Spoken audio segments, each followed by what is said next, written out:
Hi friends, कैसे हैं आप लोग। होप करते हैं आप सब लोग बहुत ही अच्छे होंगे और अपने स्टडी को भी कंटिन्यू किए होंगे। उसे बनाए रखिए, सबसे इंपॉर्टेंट आपके लिए वही है। तो चलिए आज हम लोग मूव करते हैं लेक्चर सीरीज 2 में। लेक्चर सीरीज 2 में आप लेक्चर 1 देखे ही होंगे, तो उसमें हमने रेट ऑफ एक्शन पेंड किया था। तो आज उसी रेट ऑफ एक्शन से फर्दर आगे मूव करता हूं। तो चलिए आज हम लोग सबसे पहला टॉपिक लेते हैं, law of mass action. Law of mass action. मेरे पास एक रिएक्शन है A B and B, it gives C C and D D. यदि मैं आपसे ये कहूं कि इस रिएक्शन का मुझे रेट निकालना है, तो आप बोलोगे कि rate of reaction is directly proportional to law according to law of mass action. The rate of reaction is directly proportional to concentration of A to the power stoichiometric coefficient A and concentration of B to the power B. ऐसा law of mass action का कहना था कि किसी भी reaction का rate उसके concentration के तो डायरेक्टली प्रोपोर्शनल होता ही है, साथ में जो कोएफिशिएंट होता है, जो स्टोइकियोमेट्रिक कोएफिशिएंट होता है, वो पावर के फॉर्म में रेज हो जाता है। तो यहां पे यदि हम लिखना चाहें तो ये लिखेंगे कि rate of the reaction equal to constant देंगे तो क्या होगा, A to the power A होगा और B to the power B होगा। एक आपको बात बताने जा रहा हूं, थोड़ा केयरफुल होकर इसे सुनो।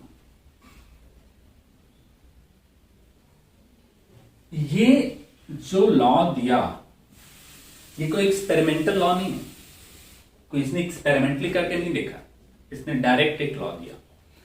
और इसने क्या कहा, इसलिए हम लिखते हैं this is a theoretical concept.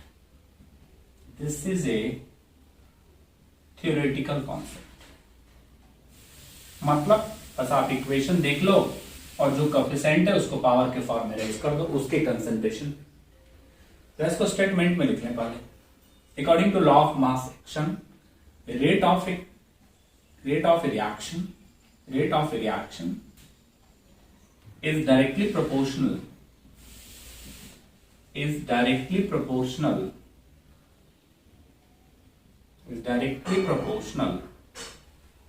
to the concentration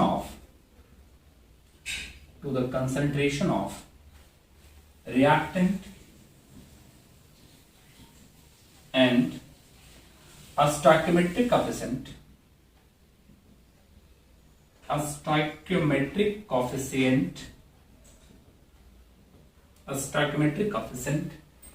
is raised as power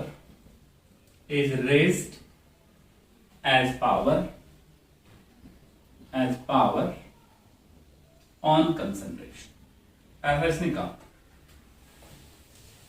but इसके साथ सबसे बिगेस्ट प्रॉब्लम क्या हुआ, कुछ केमिकल रिएक्शंस में तो चलो ये लॉ एप्लीकेबल हो गया, बट ज्यादातर केमिकल रिएक्शन में ये लॉ वैलिड नहीं हुआ।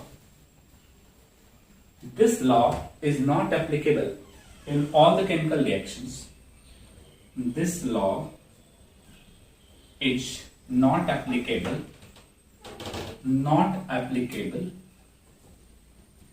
in most of the chemical reaction,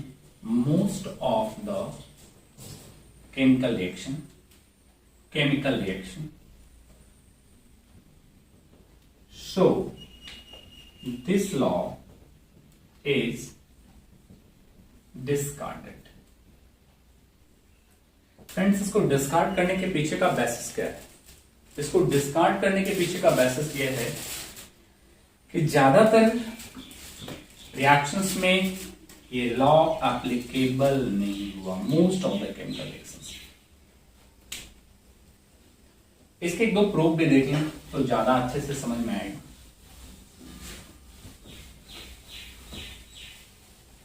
इसके प्रूफ क्या है, जैसे इधर मैं ले लेता हूं लॉ ऑफ मास एक्शन, और इधर लेता हूं rate law. Okay friends, law of mass section में क्या है बेसिकली, एक एग्जांपल लेते हैं, जैसे chloroform. Plus Cl2, it gives CCl4 और साथ में बनाएगा HCl। यदि यहां पे हम rate of reaction law of mass के अकॉर्डिंग लिखें तो क्या लिखेंगे? This is directly proportional to the concentration of chloroform, क्योंकि यहां जो कोएफिशिएंट है कितना है 1, यहां भी कोएफिशिएंट कितना है 1, तो यहां कर देते हैं 1। फिर लिखेंगे हम लोग क्या? क्लोरीन, और यहां पे पावर कितना कर देते हैं फ्रेंड्स? 1 कर देना। इस दोनों को एज ए पावर यहां पे क्या करते हैं? रेज कर देते हैं। लेकिन ये रिलेशन सही नहीं निकला। क्यों? क्योंकि इसी रिएक्शन को आपको बताया भी थे, law of mass action theoretically find करते हैं, जबकि यहां लिख भी देता हूं आपको, दिस इज थ्योरेटिकली फाउंडेड, ये इट इज एक्सपेरिमेंटली फाउंडेड। जबकि हम लोग इसे क्या करते हैं? एक्सपेरिमेंटली फाउंड करते हैं। तो यहां पे फ्रेंड्स यदि हम लोग रेट ऑफ रिएक्शन लिखें एक्सपेरिमेंटली, तो यहां जो रेट ऑफ रिएक्शन होता है this is directly proportional to the concentration of chloroform, but यहां जो ऑर्डर होता है वो कितना होता है? हाफ होता है। एक्सपेरिमेंटली यहां पे कह रहा है कि पावर हाफ होगा और यहां पे कह रहा है 1 होगा। इसका मतलब एक्सपेरिमेंटल ऑब्जर्वेशन तो हमेशा सही होगा, ये सही रेट एक्सप्रेशन दे रहा है, जबकि ये गलत एक्सप्रेशन दे रहा है। यही नहीं, और भी कई एग्जांपल्स है। जैसे मेरे पास सपोज करो एस्टर है,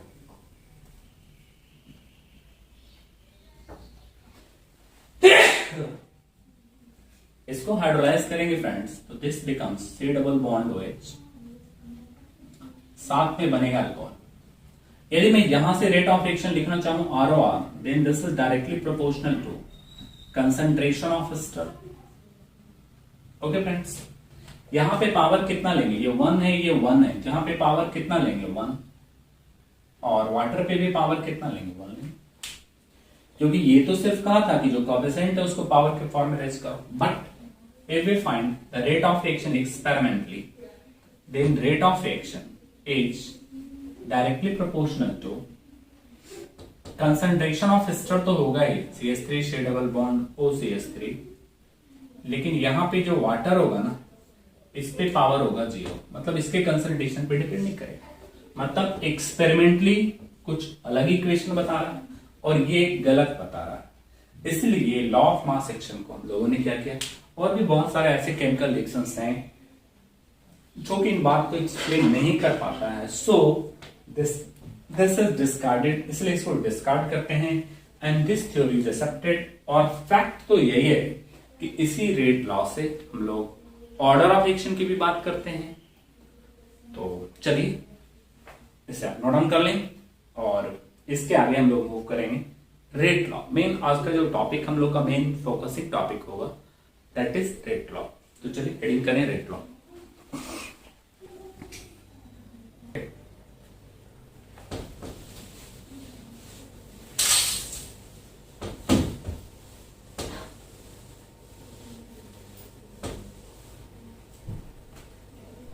ओके फ्रेंड्स, मेन हम लोगों को आज की क्लास जो फोकस करना है वो फोकस करना है रेट लॉ पे। किस पे फोकस करना है फ्रेंड्स? Rate law. अभी मैं आपको बताया था कि rate law is experimentally founded, experimentally founded, ये तो देखना है। तो रेट लॉ को एक्सपेरिमेंटली कैसे निकालते हैं यही समझना है। इसके लिए हम लोग एक एग्जांपल लेते हैं, 1 2 3 जितना भी एग्जांपल्स, और एग्जांपल से ही समझेंगे हम लोग कि रेट ऑफ द रिएक्शन और कंसंट्रेशन का जो रिलेशन है वो एक्सपेरिमेंटली कैसे निकालते हैं। और इनफैक्ट इसी से हम लोग क्या निकालेंगे? ऑर्डर ऑफ रिएक्शन निकालेंगे। तो चलो नाउ वी आर मूविंग। एक एग्जांपल लेता हूं। सपोज करो मेरे पास एक रिएक्शन है, A is converted into B, और यहां पे प्रोडक्ट B बना रहा है। करते क्या है ना इस एक्सपेरिमेंट में, डिफरेंट टाइम इंटरवल पे हम लोग अलग अलग कंसंट्रेशन लेते हैं A और B का, और फिर उससे रिलेटेड रेट निकालते हैं। कंसंट्रेशन चेंज करते हैं सबका, A का अलग, फिर B का, A का B का इनिशियली कुछ लिया, फिर बदला, फिर रेट देखा। जैसे यहां पे हम लोग लिखते हैं कंसेंट्रेशन ऑफ ए, यहां पे लिखेंगे कंसेंट्रेशन ऑफ बी, और यहां पे लिखेंगे रेट, उससे क्रॉसपॉन्डिंग, इस कंसेंट्रेशन से क्रॉसपॉन्डिंग जो रेट आया। जैसे हम लोग यहाँ पे डेटा लिख लें थोड़ा, जैसे मान लो हमने ए का कंसेंट्रेशन 0.01 लिया, इसका भी 0.01 लिया, तो इसका रेट मिला 0.005।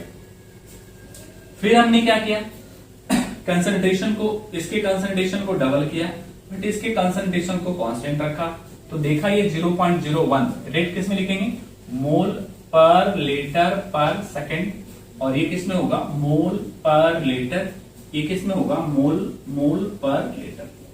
तीसरे एक्सपेरिमेंट में क्या करते हैं ना फ्रेंड्स, इसको लेते हैं हम लोग 0.01 और इसको हम लोग कर देते हैं 0.02, तो रेट देखते हैं कि 0.05 है, ऐसा कुछ है।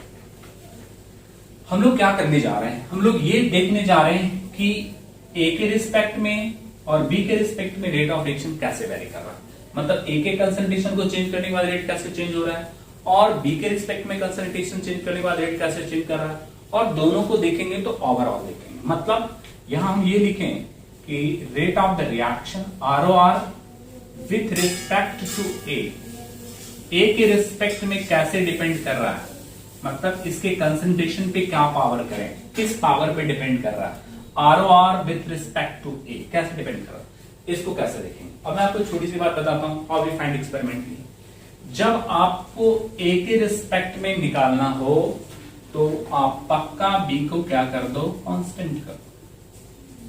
किसी दो एक्सपेरिमेंट को लो जहां बी कांस्टेंट है, बोलो सर यहीं पे बी कांस्टेंट है, बोलो कांस्टेंट क्यों है, कांस्टेंट करने से इसके रिस्पेक्ट में कंसंट्रेशन में कोई चेंज नहीं आएगा, और जब कंसंट्रेशन में चेंज नहीं आएगा तो जो भी रिएक्शन में रेट आएगा वो ड्यू टू ओनली ए आएगा, इसीलिए हम किसी दो को फिक्स कर देते हैं। इसको फिक्स करने का मतलब no change in concentration show no rate observe with respect to B, मतलब जो रेट आएगा ए के कारण, आपने इसके कंसंट्रेशन को क्या किया, डबल, तो रेट भी क्या हो गया, डबल। भाइयों यहां पे लिखता हूं आर ए, रेट ऑफ ए, और यहां पे लिखता हूं ए। आपने क्या खास ऑब्जर्वेशन देखा, आपने देखा कि जब हम इसको डबल करते हैं तो ये भी क्या हो जाता है, 2RA हो जा रहा है। This represent what, this represent what, यहाँ पे पावर कितना होगा, 1 होगा, यहाँ पे पावर 1 होगा। इसी को हम लोग ऑर्डर ऑफ एक्शन करते हैं, वो हम लोग आगे डिस्कस करेंगे, बट फिलहाल यहाँ पे कितना पावर है, 1। How we can decide, rate law क्या है, रेट लॉ एक रिलेशन बताता है कि कंसंट्रेशन और रेट ऑफ एक्शन डिपेंड कैसे हो रहा है। एक्सपेरिमेंट भी आप देख लो ना, आपने इसको कुछ किया नहीं, आपने इसको किया डबल, तो रेट ऑफ रिएक्शन हो गया डबल। कंसंट्रेशन डबल करने से रेट ऑफ रिएक्शन डबल कहां होता है, जहां पावर कितना होता है, 1 होता है, क्योंकि इसको डबल करेंगे तो डबल होगा, ट्रिपल करेंगे तो ट्रिपल होगा, 4 टाइम्स करेंगे मतलब डायरेक्टली प्रोपोर्शनल कर सकते हैं। यहाँ पे पावर 1 करेंगे then this is directly proportional. Okay friends, तो ये हमने किसके रिस्पेक्ट में निकाल लिया, ए के रिस्पेक्ट में। नाउ अब मुझे क्या करना है यहाँ पे, अब मुझे बी के रिस्पेक्ट में निकालना है। फ्रेंड्स जब आप बी के रिस्पेक्ट में निकालोगे ना, ए को आपको क्या करना होगा, कांस्टेंट करना होगा। वेयर इज ए कांस्टेंट, आप मुझे देख के बताओ कि कहां कहां ए कांस्टेंट है, वेयर ए इज कांस्टेंट, बताइए। तो आप बोलेंगे सर यहां पे एक्सपेरिमेंट 1 और 3 में ये कांस्टेंट है, ठीक है, 1 और 3 में ये कांस्टेंट है। आपने क्या किया, इसके कंसंट्रेशन को क्या कर दिया, 2 टाइम्स कर दिया। ए को आप यहां पे फिक्स रख रहे हो, ध्यान देना जरा, this is constant between 1 and 3 experiment, लेकिन आपने इसको क्या किया, डबल, और डबल करने के बाद आप क्या देख रहे हो कि रेट में भी कोई चेंजिंग नहीं हो रहा है, मतलब इस बार हो रहा है कि कंसंट्रेशन के बढ़ाने से नो रेट चेंज, मतलब हम देखना चाहें ROR with respect to B कैसे डिपेंड कर रहा है, बी पे किस तरीके से डिपेंड कर रहा है। तो हम यहाँ पे ये पॉइंट देखते हैं कि यदि हम इसको डबल करते हैं फिर भी मेरा रेट ऑफ रिएक्शन कांस्टेंट है, मीनिंग क्या हुआ, मीनिंग हुआ यहाँ पे पावर कितना है, 0 है। तभी तो ऐसा हो सकता है कि जब आप इसको डबल करोगे फिर भी जो रेट ऑफ रिएक्शन है वो क्या जाएगा, कांस्टेंट जाएगा। देख लो ना, इतना से इतना रह गया, जबकि आपने कंसंट्रेट कीपिंग ए कांस्टेंट, ए को आपने कांस्टेंट कर दिया, मतलब ए के रिस्पेक्ट में कोई रेट चेंज नहीं मिलेगा। तो किसके रिस्पेक्ट में मिलेगा? बी के रिस्पेक्ट में। आपने बी के कंसंट्रेशन को डबल किया तो रेट ऑफ एक्शन में क्या कोई चेंजिंग मिला? क्या नहीं मिला। ये रिप्रेजेंट कर रहा है कि इसके बढ़ाने से घटाने से रेट ऑफ एक्शन इंडिपेंडेंट है।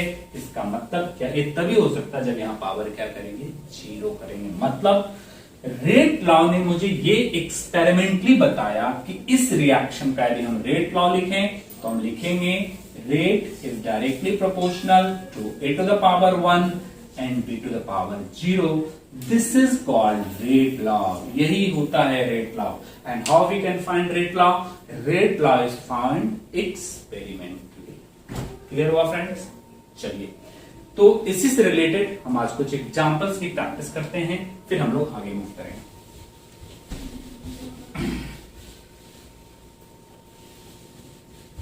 चलिए एक क्वेश्चन लेता हूं, इसी से रिलेटेड एक सम्स लेते हैं।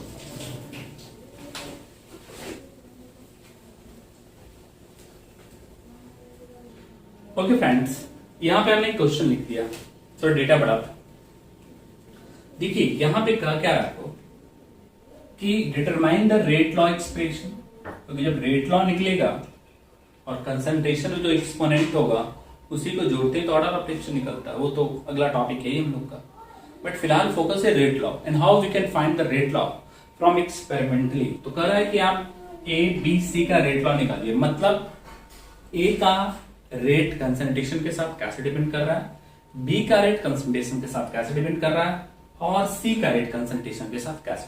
तो तीनों को इंडिविजुअली देखो यहां पे A प्लस बी प्लस सी। मैं आपको बताया भी था कि यदि आपने यहां पे सपोज करो तुम्हें A के रिस्पेक्ट में निकालना है, so you have to keep constant B and C. बोला ऐसा क्यों कर रहे हैं? ऐसा इसलिए करते हैं कि जब इन दोनों को कांस्टेंट करोगे तो no change in the concentration, तो no change in the concentration, so no rate of reaction with respect to. मतलब यहां जो रेट में परिवर्तन आएगा वो सिर्फ और सिर्फ ए के कारण आएगा, क्योंकि ये दोनों का दोनों क्या है? कांस्टेंट है। तो ये मेरा कांस्टेंट हो गया, ये मेरा कांस्टेंट हो गया। हमने इससे कर दिया 0.01 से 0.015। इसके कंसंट्रेशन के बढ़ाने के बाद आप देख रहे हो रेट ऑफ एक्शन में कोई चेंजिंग है क्या? नहीं चेंजिंग है। मतलब अगेन क्या कह रहा है? अगेन ये मेरा आरए है और यहां पे ए का कंसंट्रेशन, इस ए के कंसंट्रेशन आप देखना चाह रहे हैं क्योंकि ये दोनों तो कांस्टेंट ही है। अब आप क्या देख रहे हो? आप देख रहे हो कि हमने इसके कंसंट्रेशन को बढ़ा दिया लेकिन फिर भी रेट पे कोई चेंजिंग नहीं होगा। ऐसा तभी हो सकता है जब इस पे पावर कितना होगा? अगेन जीरो होगा। क्यों? क्योंकि इसको यदि हम बढ़ाते भी जाएं फिर भी यहाँ पे कोई चेंजिंग नहीं आएगा। अरे मेरी बात समझ में? क्योंकि इसको हटाकर यदि कांस्टेंट के देंगे तो के बराबर होगा, ऑलवेज कांस्टेंट होगा। मतलब rate constant is equal to K. यहाँ पे जीरो देने का मतलब यही हुआ कि आपने कंसंट्रेशन को बढ़ा भी दिया फिर भी रेट ऑफ रिएक्शन पे कोई फर्क पड़ने वाला नहीं है। आप खुद ही देख लो, keeping B and C constant, आपने इसको बढ़ा दिया फिर भी रेट ऑफ रिएक्शन में कोई चेंजिंग नहीं आया। मतलब इसके रिस्पेक्ट में ऑर्डर ऑफ रिएक्शन कितना हुआ? जीरो हुआ। मतलब हम सिंपली ये कहें कि रेट ऑफ रिएक्शन कंसंट्रेशन कैसे वेरी कर रहा है, तो इसके बढ़ाने से इस पे कोई फर्क नहीं पड़ रहा है, इसलिए इसके रिस्पेक्ट में ऑर्डर ऑफ रिएक्शन क्या हुआ?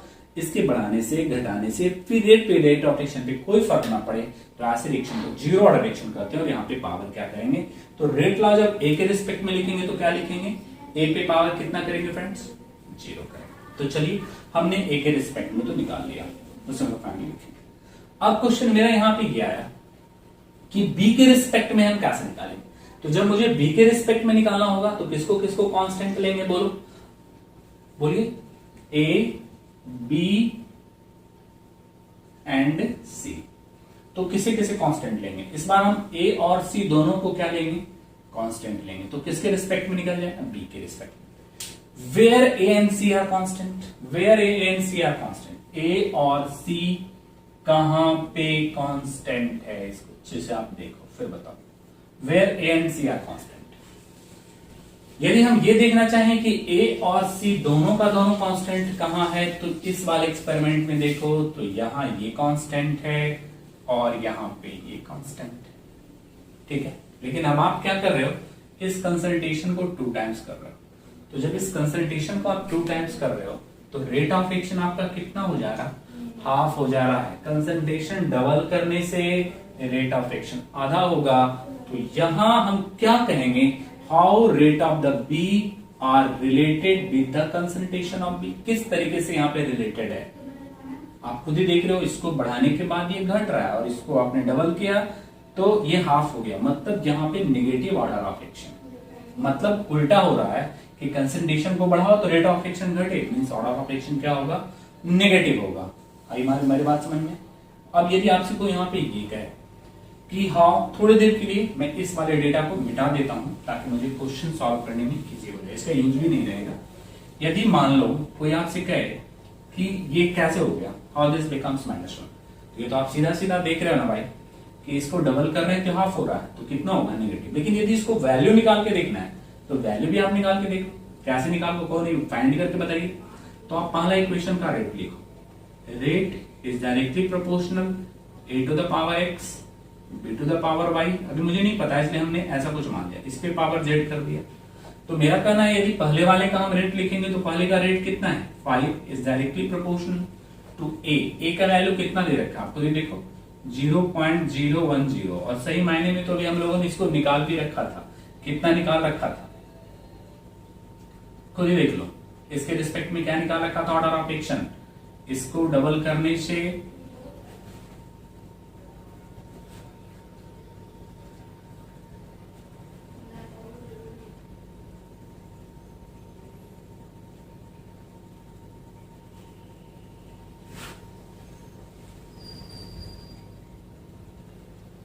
आपने इसके रिस्पेक्ट में कितना निकाला था, 0 निकाला था। या आपका मन करे तो आप यहाँ पे 0 लिख दो, और नहीं मन करता तो आप x से रहने कोई फर्क नहीं पड़ेगा। b का कंसंट्रेशन आपने कितना ले रखा है, ये ले रखा है आपको 0.005 पे पावर क्या करेंगे y, और c पे पावर क्या लिखेंगे बोलो, 0.01 पे पावर z। ये तो पता नहीं अभी इसलिए हमने निकाला नहीं, b की बात हो रही थी। इसके लिए रेट लिखेंगे तो कितना होगा friends, 2.5 is directly proportional to 0.010 पे पावर क्या करेंगे, x करेंगे। और यहां पे कितना होगा फ्रेंड्स, 0.010 पे पावर यहां पे क्या करेंगे, y करेंगे। और यहां पे 0.010 पे पावर क्या, अब आप कुछ नहीं करो, आप इसे डिवाइड करो। यदि हम इसको डिवाइड करेंगे फ्रेंड्स तो आप देख रहे हो ना, ये वाला टर्म से तो साफ साफ कैंसिल हो जा रहा है, एंड दिस बिकम्स व्हाट, ये किसके बराबर हो गया, यदि इसको डिवाइड करेंगे तो ये हो जाएगा 2 equal to this becomes what, 1/2 to the power कितना हो जाएगा, y। क्या यहां से y का वैल्यू आप -1 ही को आराम से लिख सकते हो, y का वैल्यू -1। तो मेरा कहना है यहाँ पे कि आप इस तरीके से भी रिलेट करके निकाल सकते हो कि आखिर ये वैरी कैसे कर रहा है। तो b के रिस्पेक्ट में कैसे निकल गया, -1 आ गया। चलिए now we are moving in the next. अब मुझे c के रिस्पेक्ट में निकालना, तो a के रिस्पेक्ट में निकल गया, b के रिस्पेक्ट में निकल गया। अब मुझे किसके रिस्पेक्ट में निकालना है, c के रिस्पेक्ट में निकालना है। तो चलिए c वाला डेटा तो हम लोगों ने मिटा दिया था, ऐसा करता हूं c वाले डेटा को एक बार फिर से लिख लेते। c का डेटा क्या था, c का डेटा यहां पे है फ्रेंड्स 0.010, 0.005, और यहां पे बेसिकली दिया हुआ है 0.020, और यहां दिया हुआ 14.1। अब आपका टारगेट किसके रिस्पेक्ट में निकालना फ्रेंड्स, आपको निकालना सी के रिस्पेक्ट में। तो अब क्या करना होगा, keeping A and be constant. ऐसा इसलिए करो ना क्योंकि ए बी कैंसिल हो जाएगा, और ए और बी यदि मेरा फिक्स हो गया तो जो भी रेट होगा सी के रिस्पेक्ट में। आपको देखो where A and B are constant, कौन कौन से एक्सपेरिमेंट में, और भी लास्ट, फर्स्ट एंड फोर्थ। ये कांस्टेंट यहाँ पे है, ये भी कांस्टेंट यहाँ पे है, हमने इसको किया डबल तो ये हो गया 14.1 टाइम्स। मतलब यहाँ पे कोई एग्जैक्ट मुझे रिलेशन नहीं दिख रहा है कि कितना टाइम्स हुआ। तो ऐसे कंडीशन में आपको इक्वेशन लिख के निकालना पड़ेगा। जहां डायरेक्ट दिख गया था वहां तो हम लोग डायरेक्ट लेट कर रहे थे कि कैसे घट बढ़ रहा है, लेकिन यहां तो अब दिख नहीं रहा। इक्वेशन 4 और दोनों को फिर से एक बार लिखते हैं। अगेन वही बात लिखेंगे, रेट इज डायरेक्टली प्रोपोर्शनल। ए पे हमने कितना लिया था, x, बी पे हमने कितना लिया था फ्रेंड्स, y लिया था। हालांकि हम लोग x और y अब दोनों की वैल्यू भी निकाल चुके हैं। इसका वैल्यू -1 आया था और इसका वैल्यू 0 आया था। अब हम यहाँ पे लिखते हैं, सॉरी सी पे पावर करते हैं z। इसी से रिलेट करके इक्वेशन लिखेंगे तो कि इसका रेट कितना है बोलो फ्रेंड्स, 5 इज डायरेक्टली ए पे पावर, ए का कंसंट्रेशन आपको देख लो कितना है, 0.010 पे पावर क्या करोगे x, या चाहो तो आप 0 भी दे सकते हो, कट नहीं है, चलो 0 ही दे देता हूं। और यहाँ पे क्या देंगे, b का कंसंट्रेशन कितना है फ्रेंड्स, 0.05 पे पावर अभी निकाला था आपने -1, और इसका तो नहीं पता है 0.010 पे पावर कितना करेंगे फ्रेंड्स, z करेंगे। ठीक है, ऐसे ही इसके वाले इक्वेशन लिखेंगे तो कितना लिखेंगे, 14.1 इज डायरेक्टली प्रोपोर्शनल टू 0.10 पे पावर 0, 0.005 पे पावर -1, यहाँ पे कितना होगा 0.2, और यहाँ पे कितना होगा z। थोड़ा सा लिख लो, जगह तो भी कम नहीं। इसे हम लोग लेते हैं इक्वेशन 1, इसे लेते हैं। एक काम करो, जगह तो नहीं है, आपको मिटाना होगा, चलो मिटा, इसका काम भी पूरा हो गया तो मिटाई देता हूं। अब आपको ऐसे केसेस में क्या करना, you have to divide it. तो डिवाइड करेंगे 1 और 2 को, if 1 is divided by 2 then this becomes what, 5 by 14.1। ये दोनों टर्म्स कैंसिल हो गए, और ये कितना हो गया 1/2 टू द पावर कितना हो गया z। अब यहाँ पे एक ही रास्ता है, आप एक लॉग ले लो, लॉग लेकर आप इसको सॉल्व कर लो। तो यहाँ पे यदि लॉग लेंगे तो log 5 माइनस log 14.1 लिख देंगे फ्रेंड्स। ये यहाँ यदि लॉग लेंगे तो कितना होगा, z log 1 माइनस log कितना हो जाएगा, 2 हो जाएगा। ओके, अब यहाँ पे क्या करते हैं, ये वैल्यू जैसे आपको गिवन होगा, बट मैं आपको लिख देता हूँ। log 5 की वैल्यू 0.47 होता है, तो चलो इसकी वैल्यू तो 0.69 होता है, दिस इज 0.69 होता है। log 14.1 की वैल्यू आपको ऐसे एग्जाम में दिया रहेगा, मैं अभी बताता हूं आपको। 14.1 का वैल्यू होता है 1.14 होता है, ठीक है, ये आप लिख लो 1.14, ठीक है। और ये हो गया आपको z, और ये तो होता है 0, ये होता है 0.3, and find the value of z का वैल्यू आप निकाल के कितना।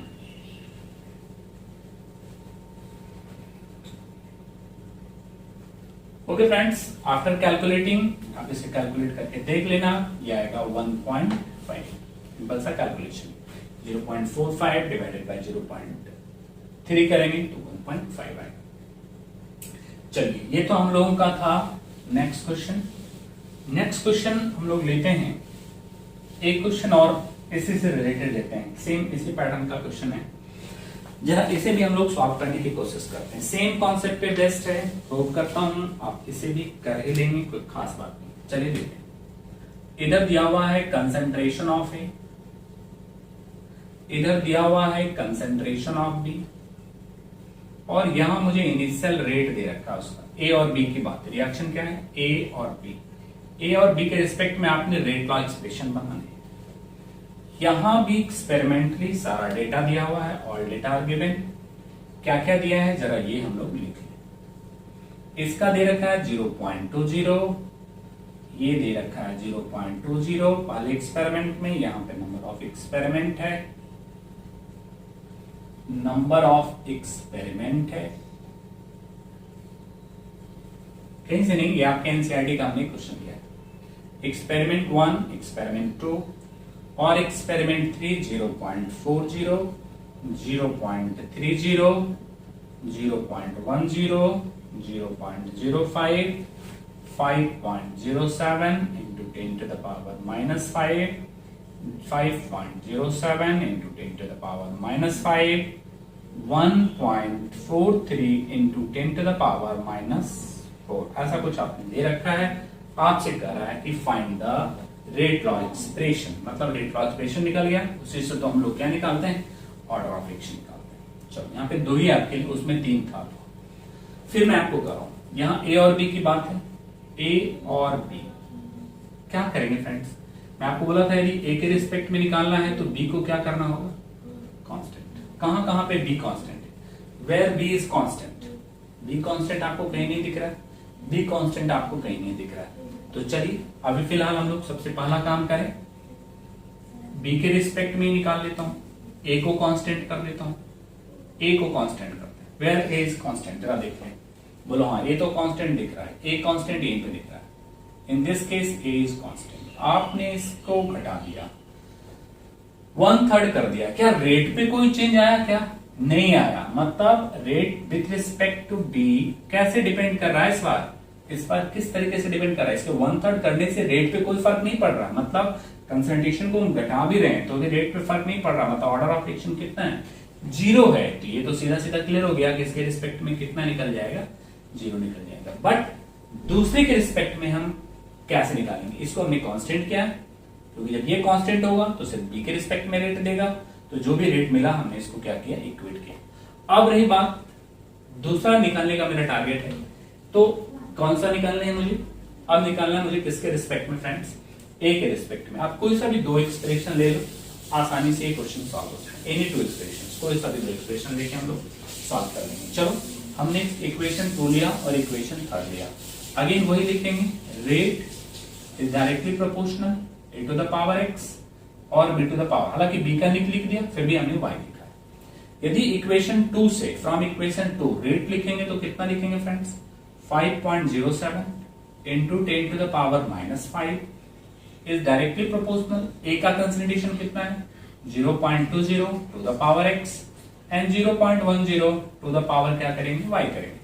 फिर हम लोग यहाँ पे लिखेंगे 1.43 इंटू 10 टू द पावर क्या करते हैं फ्रेंड्स, खुद ही देख लीजिए, 10 to the power -4 is directly proportional to, इन दोनों का जरा देख लो, इसका कंसंट्रेशन कितना था 0.40 पे पावर क्या करेंगे फ्रेंड्स, x करेंगे, और ये कितना होगा 0.05 पे पावर क्या करेंगे बोलो, y करेंगे। जहां तक तुम जान रहे हो कि y का वैल्यू क्या है, मेरा value of y equal to what, 0 b के रिस्पेक्ट में, तो यदि ये हो गया, ये टर्म मेरा 0 हो गया, तो फाइनली हम क्या करते हैं, थोड़ा मिटा देता हूं, जगह है नहीं,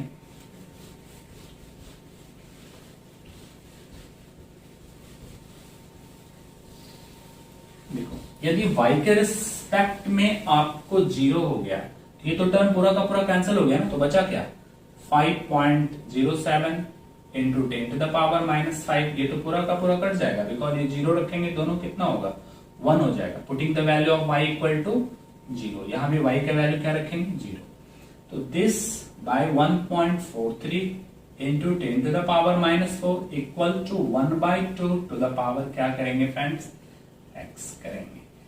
अब तो कुछ है नहीं, छोटी सी बात है, x का वैल्यू निकालेंगे after taking the log. Okay friends, आप कुछ नहीं करो, जहां तक जान रहे हो दोनों तरफ क्या ले लो, लॉग ले लो, इसको इससे कैंसिल करा दो, ये कितना हो जाएगा 10 टू द पावर -1, तो 0.507 by 1.43 equal to 1/2 to the power x। यदि हम इसको डिवाइड करेंगे ना तो ये आता है 0.354 equal to 1/2 the power x। After taking log, log दोनों तरफ ले लें तो 0.354 इक्वल टू ये कितना हो जाएगा friend x into log 1 minus log 2। इसका यदि लॉग लोगे तो निगेटिव में आता है, देख लेना 0.45 आता है, ये वैल्यू तो आपको गया 0 minus 0.3, can you find the value of x, खूब आसानी से निकल जाएगा। कितना आएगा इस बार भी 1.5 भी आएगा, आप इसको डिवाइड करके देख लो। तो ये हम लोगों ने x का वैल्यू निकल गया, y का वैल्यू निकाल लिया था, तो रेट लॉ एक्सप्रेशन हम लोग आसानी से लिख लेंगे। तो चलिए इसी सिलसिले में एक क्वेश्चन हम लोग और ले लेते हैं, छोटा सा क्वेश्चन।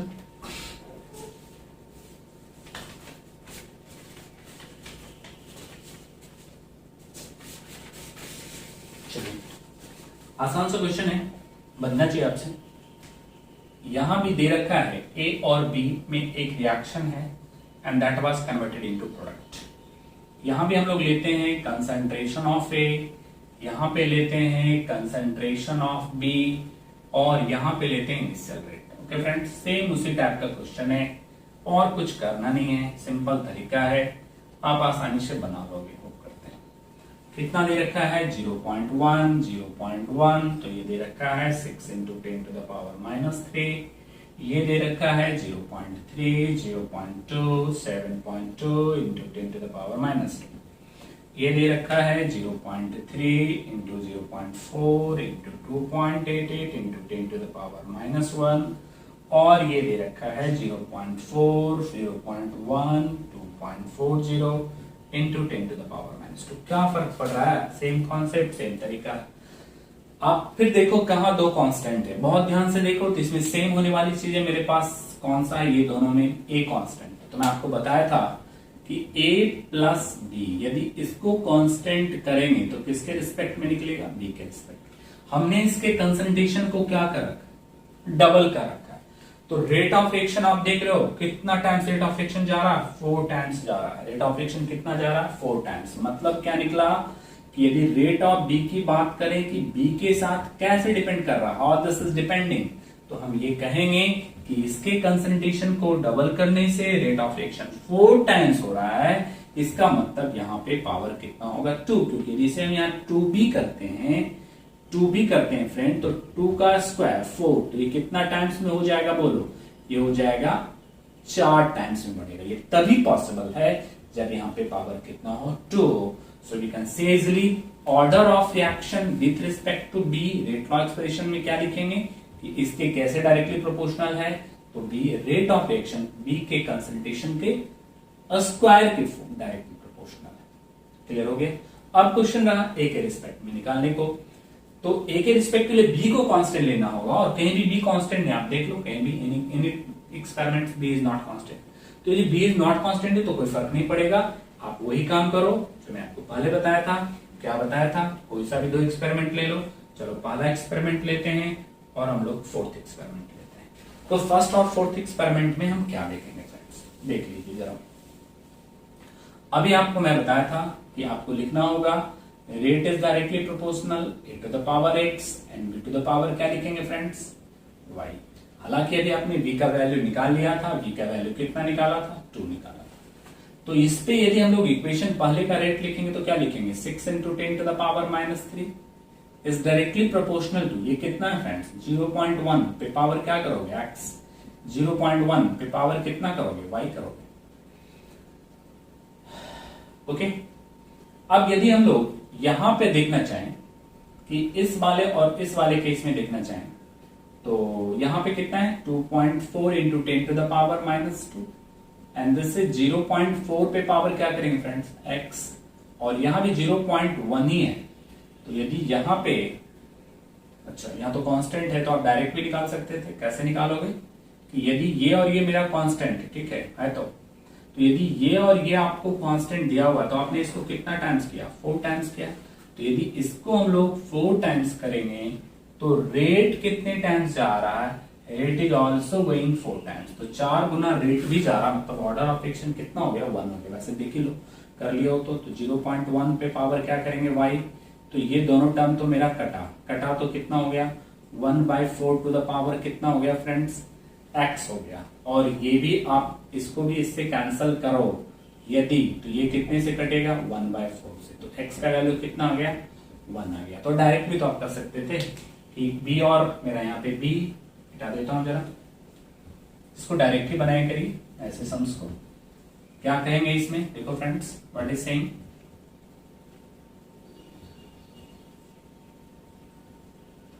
यहां कहेंगे कि ये दोनों मेरा क्या है? पहले और 4th में कांस्टेंट है। इसे हमने कितना टाइम्स किया? 4 टाइम्स। तो मेरा जो रेट है वो भी कितना टाइम्स भाग गया? 4 टाइम्स भाग गया। मतलब ये इसके कैसे प्रोपोर्शनल है बोलो? डायरेक्टली प्रोपोर्शनल है। मतलब rate of the reaction with respect to A is directly proportional to what? 1 and the rate of the reaction B is directly proportional, B पे पावर अभी आपने कितना निकाला था? 2 निकाला था। इसका मतलब यदि ओवरऑल आर लिखना चाहेंगे तो हम लोग क्या लिखेंगे? ए पे पावर 1 और बी पे पावर हम लोग क्या लिखेंगे फ्रेंड्स? 2 लिखेंगे। तो चलिए, ये हम लोगों का था एक practice on the rate of the reaction. Next class हम लोग मूव करेंगे very important topic of chemical kinetics, that is called order of reaction. तब तक मिलते हैं हम लोग नेक्स्ट क्लास। Okay, thanks.